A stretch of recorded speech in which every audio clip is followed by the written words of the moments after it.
नमस्कार दर्शक बंधु मु प्रदीप आपण मानक स्वागत करुच्ची आज नुआ वीडियो रे council of higher secondary education Odisha बा सीएचएसई ओडिशा तरफ आज चलित वर्ष प्लस टू एग्जाम देइथिबा समस्त छात्र छात्री मानकर परीक्षा फल प्रकाश पाइबा जाउची।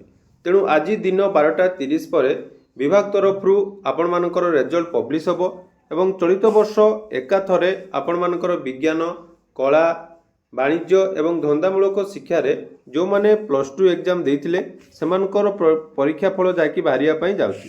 तेणु जो परीक्षा फल आपण मानकर आसो बा उच्च माध्यमिक शिक्षा परिषद तरफ चलित वर्ष परीक्षा फल देखापी आपण मानक कौ कौ लिंकर आवश्यकता रही केमिति आपण माने रिजल्ट घरे बसी मोबाइल चेक करें आसतु से विषय संपूर्ण डिटेल्स जानिबा ता सहित से लिंक गुड़िक आपण माने कोठारु पाइबे एवं इजिली सर्वप्रथमे कौन आपण मानकर रिजल्ट प्रवेश पाइब से नहीं कौन कौन व्यवस्था करा जायछि से विषय में डिटेल्स जानिबा।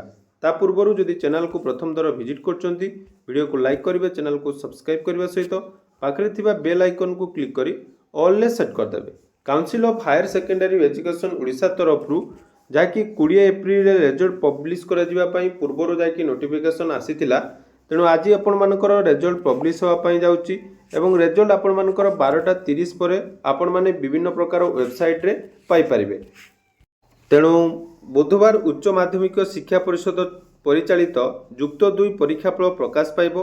कला वाणिज्य विज्ञान एवं धंदामूलक शिक्षार रिजल्ट एका बेले प्रकाश पाइब। मध्याह्न 12:30 सीएचएससी कार्यालय रे परीक्षा फल पुस्तिका गणशिक्षा मंत्री नित्यानंद गंड उन्मोचन करेंगे। अपराह्न 3टार वेबसाइट रे आपण मानकर रिजल्ट उपलब्ध हम। तेणु देखु 3टा पूर्वर आपण माने विभिन्न प्रकार वेबसाइट रे निजर रिजल्ट चेक करि परिबे। सेठी देखु ये रही आपण मानकर रिजल्ट जोटा कि रही results.odisha.gov.in से पोर्टाल आपण माने देखि परिबे।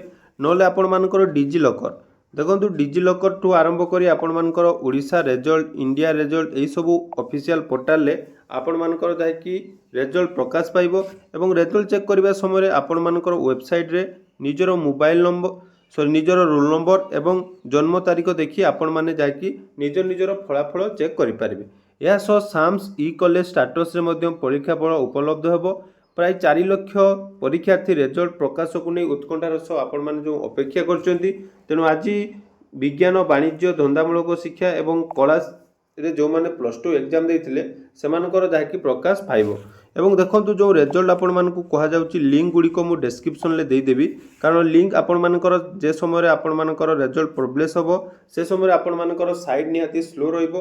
ता पूर्वरु आपण माने एही सब लिंक को जाकि निजर मोबाइल ले सेव कर रखंतु। से लिंक मानक मध्य results.odisha.gov.in एवं डिजी लॉकर रे इजिली आपण मानक रिजल्ट देखि होबो। डिजी लॉकर रे देखंतु एटा रही आमर डिजी लॉकर जोटा कि ऑफिशियल वेबसाइट जो थे council of higher secondary education आपण माने चेक करि परिबे। एटी देखंतु एटी आपण मानकर जोटा कि लिंक वर्तमान कोन शो करछि ना class XII result coming soon एटा आपण मानकर जतरे लिंक टी आसीजिवो बा रिजल्ट जतरे पब्लिश होबो एही लिंक आपण माने जाकि डायरेक्ट एठू पाई जिवे।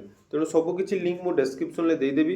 तेणु जो पिला माने प्लस टू एग्जाम देइचंती बा आपण मानको परिवार रे कोनोसी पिला माने जदि प्लस टू एग्जाम देइचंती सेमानको ए वीडियोटी शेयर कर दियंतु एवं आपण माने सेव कर रखंतु।